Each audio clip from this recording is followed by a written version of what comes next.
The first one is ankle mobility. It's very important that we test the ankles first. A big mistake that I made earlier on in my career is that I wanted to loosen up the hips, but the hips are controlled by the mobility you have in your ankles because that helps the kinetic chain move up the line. So we got to test the ankles first.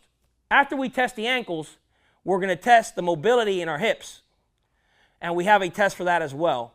We will test the hips. Once we find out where the hips are, we're going to start testing the lumbar and see if it curved, could we arch it, could we create flatness in our stance, and there's several tests that we are going to run in order to find out where the deficiencies are.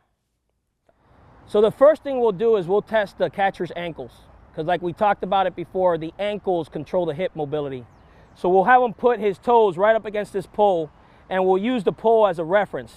And what he's going to do is he's going to drive his knee to the pole, and we're going to see, now that his knee is on the pole, we're going to see if his heel raises up.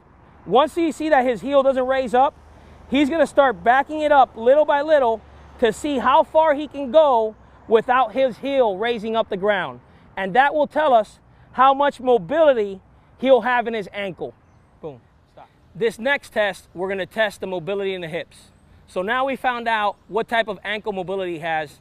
Now we're moving on into his mobility in the hips. So what he's going to do is we're going to start him off in this position.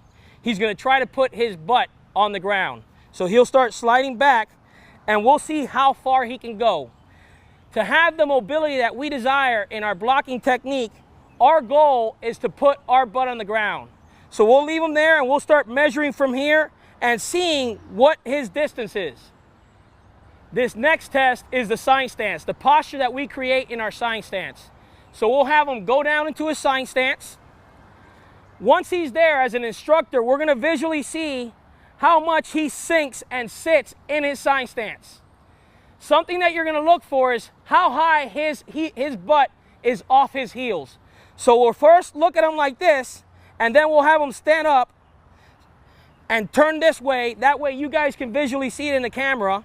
And what we're looking for is how his hips sink in there as well, and also the posture in his ankles.